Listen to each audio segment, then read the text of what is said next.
Hello, everyone. Welcome to our webinar. My name is Andrew Townsend. I'm an e-learning evangelist here with eLearning Brothers. Today, we're going to be talking about 5 Lectora tips that we're sure you're going to love. This webinar is being recorded. We'll get it out to everyone that registered shortly after the webinar. We'll also be posting it on our website later in the week or early next week.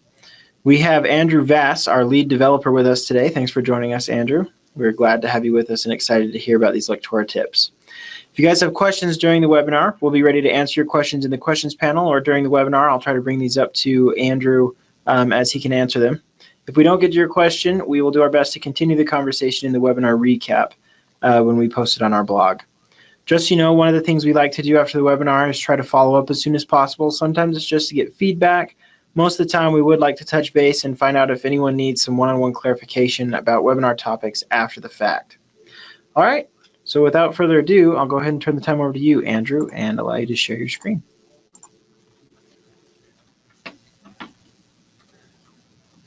All right. Thanks, Andrew, and thanks everyone for joining today. I'm excited to share some of my favorite Lectora tips with you guys. And these are some tips that have really helped myself and my team as well optimize our development and really get deep into what Lectora can do.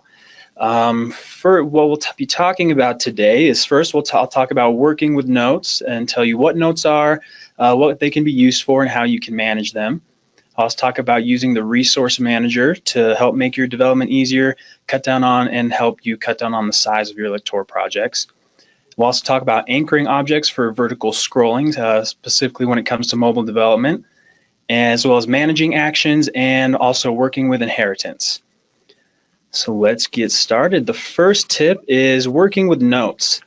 So notes in Lectora are a feature that most people, I feel, really don't know about. It's a really hidden feature, but it's something that we found really helps us to work more quickly when developing, especially within a team setting when we have lots of developers on one project or people getting in the file and helping us review. So there are 2 ways to add a note in Lectora. What you'll do is you'll first select your page you want to add the note on, and you can either come up to Tools and add a note here, or you can just right-click on the screen and select Add a Note. So if I come up to here and click the drop-down underneath Note, I'm presented with a couple different formatting options. So for example, if you have 3 different developers working inside of a tool, you can have each developer have their own color so you can identify whose note is which. And you can also adjust the note text style right here, changing the font and the size and the color as well. So if I add a note, there's a couple things that happen. First, this little note icon will appear on the screen, on the stage, and the note actually moved to my other screen, so I'll bring that over here. This note will pop up, just kind of like a yellow sticky note. And what that'll do is that'll give you the name of whoever created the note. So that's my name right there, and that's going to come from whoever is identified in the Lectora preferences, so right here. That's where that will come from. And also tell you when the note was made, the date and the time. And in here you can add any text you would need to. So for example, if I wanted a developer to pay attention to this page, I just come select that. And then I can close the note right there. And if I want to reopen it, just double click and it'll pop back up for you. Another nice thing that Lectora does is it'll make the title of the page that the note is on, it'll make it bold. So you can, right when you jump in, you can see, oh, this page has a note. I need to jump in there and view what the developer or the QA person was saying. And this note icon appears it's going to show up on your stage while you're editing in Lectora, but once you publish, that will not be there, so you don't have to worry about that. And one last thing when working with notes that's really helpful is this notes report right here. So right off the bat, if I'm a developer and I'm getting a course back after a QA cycle and there's been a bunch of notes in there, I can just really quickly open this notes report and get a kind of a bird's eye view of all the notes in the entire title. So I can see which page the note is on, what color it is, who created it, what time, and what text is on that note as well. And Lectora also allows me to print that if I ever need to share that with a manager or something like that. And that's working with notes. The next tip is using the resource manager. Again, the resource manager is something that a lot of people don't really use in Lectora, but it can be really helpful when managing all of the resources in your title, obviously. It kind of functions as a library, so a central repository of anything that you have brought into your title from outside, whether that's images or sound files or PDFs, anything that wasn't created within the tool. The resource manager is a place where you can manage all of those things. And just like with notes, there are two ways to open the resource manager.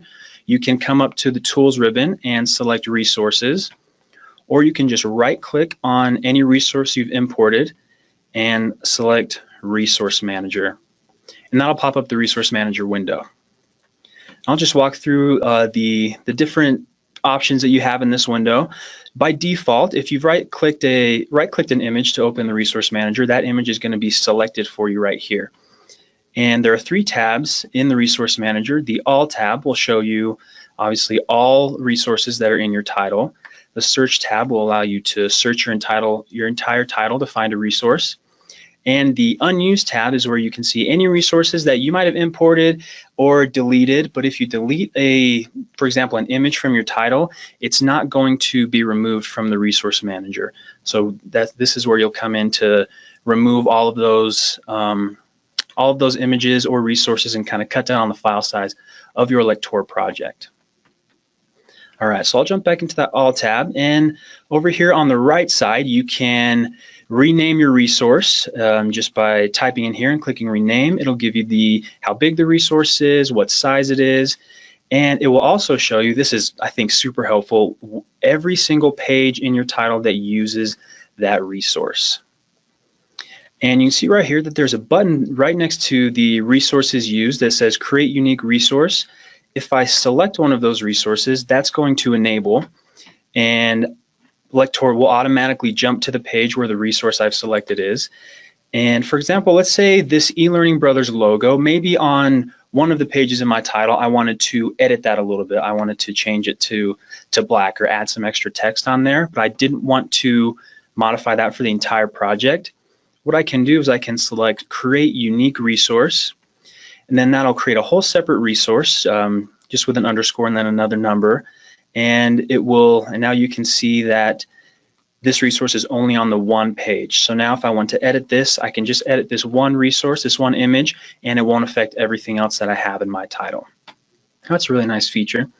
And the resource manager will also show you just a quick preview of the resource so you can see what you're working with. And this edit button will allow you to just edit an image directly within Lectora. What this is going to do is it's just going to open the image editor that you have selected in your Lectora preferences. If you're using Lectora 17 Inspire, which I'm using right now, the latest version, it's going to pop up in Snagit. And I won't go into a lot of detail with the editor, but it allows you to do pretty much whatever you need to. You can recolor, you can crop, you can change the size. There's a ton of options for editing in the Snagit window. And then once you save that, it would populate in your Lectora title. And that's the resource manager. The next thing I'm going to talk about is anchoring objects for scrolling or for mobile development. And it's no secret that mobile is really just becoming what everyone needs to have in some respect in any course that they develop. And usually when you're developing for mobile first, you'll want to have a lot of scrolling, because either when you're using a phone, and most of the apps use scrolling rather than like we have on the desktop where you just tab through pages. But that creates a lot of unique problems when you're developing for mobile. And let me show you one of those right here. So I have a responsive title open.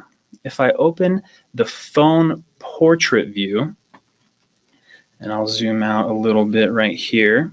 What I've done is I've come in here and I've extended this this mobile portrait page by about 2,000 pixels. So now it extends past just the regular phone screen size, so that I would be able to scroll down and view some extra content right here. Now, if I run this just how it is without making any changes, I can scroll down, but for example, the player bar that I have set right here, that's going to scroll with it, and that obviously creates a problem when you're viewing something on a phone or a tablet, because if I wanted to scroll down to view the rest of the content on the page, and I get down to the page, now I have no way to advance in the course. I'd have to scroll all the way up and then click the next button. Not very user-friendly. And luckily Lectora has created a fix for this, and that's anchoring objects. So what I can do is I can come up here, I'll come up to my title level and select the player bar and the next and previous button that I've created. And if I come up to the position and size tab, I can select anchor position. And now what that's going to do is that's going to make it so this rectangle and these two buttons, when I scroll, they're not going to move. They're going to stay right there, so that I'll always have access to that player, even if I'm scrolling past it, scrolling past the normal screen real estate on a mobile view. So let's see, now that I've done that, how that looks. So now once I scroll here, that player bar and those buttons will stay there, so I will always have access to that player no matter where I've scrolled to on the screen. And the most common use for that is for the anchor position is a player, so title bar or any buttons that you have that you want to be visible for the whole project. But you can also do that with anything in Lectora, whether it's a maybe a little help icon that you want to have in the bottom corner of your screen that you want them to be able to have access for the entire page, a video even that you want them to always be able to see no matter where they're scrolling. Lectora gives you a lot of options for that, and they've really started to put a lot of effort into mobile first development, and this anchor positioning is something that really helps with that. Okay, now moving on to managing actions. So actions in Lectora, actions are really the bread and butter of every authoring tool, especially Lectora. And a lot of times when you're developing a course or an interaction, you can have there's so many actions that you can import in there. I remember one time I was developing a course and we ended up having 500 actions just on one single page of this interaction. And when you get to that number, it becomes really hard to manage all of those things, especially if one action breaks and you need to troubleshoot. It's really hard to have to go through and select every single action to figure out where your problem is. So what I've done is I've just imported one of the interactions that we have in one of our integrity sales system courses in our new customizable courseware. This is just a quick click to reveal interaction about Maslow's hierarchy of needs. So if I can just preview this for you really quick. It's a fairly simple interaction. I can see that this button is enabled and all these other buttons are disabled. And when I click this one, some states will change and a button will enable, and I can now go through and click the entire pyramid, and I can also go backwards and click the previous buttons in the pyramid. And this, when you're just looking at it and clicking through it as a user, it doesn't look like there's a whole lot of interaction or functionality behind it. There's actually a ton of actions that we've used to create this interaction, and that can be, and like I said before, those can be really hard to manage. So let me show you, just for example, one of these buttons here. You can see that this has about like 15 to 20 actions just on this one button, and we have 5 of those buttons on this particular slide, as well as a few action groups right here with 5 actions that are resetting the slide as we're clicking the buttons. So that's a lot of actions on one page to have to manage.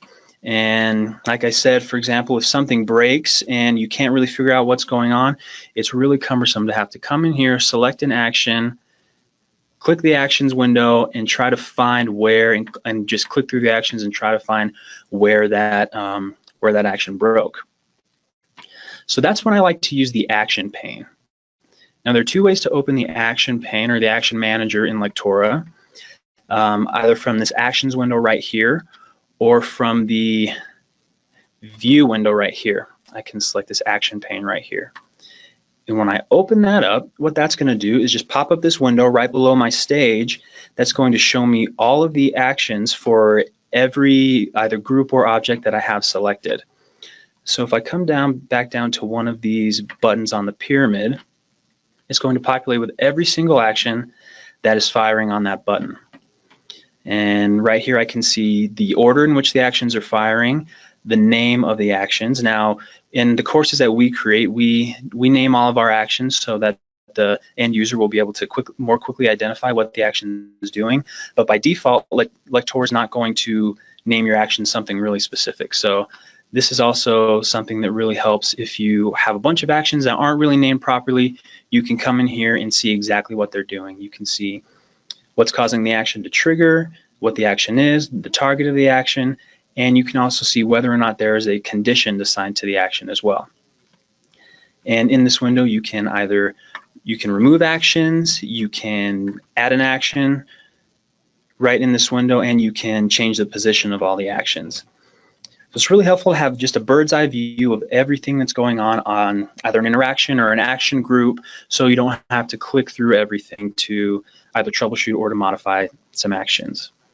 Another quick tip for how I like to use the actions pane is if you come up to the top right corner right here, there's this little thumbtack that says auto hide.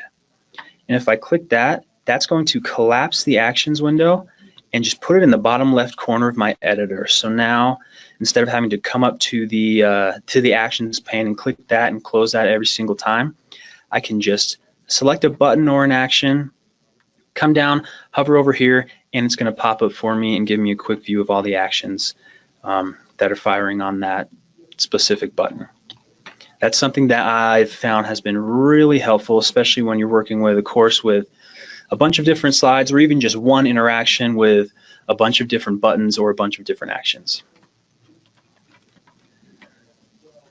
All right, now moving on to my last tip is working with inheritance. Now, inheritance is really what sets Lectora apart from all the other authoring tools out there, because you don't have, Lectora is not timeline based. They really use inheritance to kind of mimic that functionality and, like I said, stand out from some of the other authoring tools. So if I come back to our player and these three objects that I have that make up my player, I have these positioned on what's called the title level. And what that means is that for every page that I've added to my title, by default, the buttons and this rectangle are going to inherit on each of these pages. That's why when I click on each page, that player will show up even though those objects actually aren't on each individual page. And what's nice about inheritance is that you can really dig down into as many as many levels as you want. So for example, let's say I wanted to add a chapter in my title, and I wanted to have a chapter title. I want to add a chapter title to my play bar. So we'll just call this chapter 1, and I can move that down.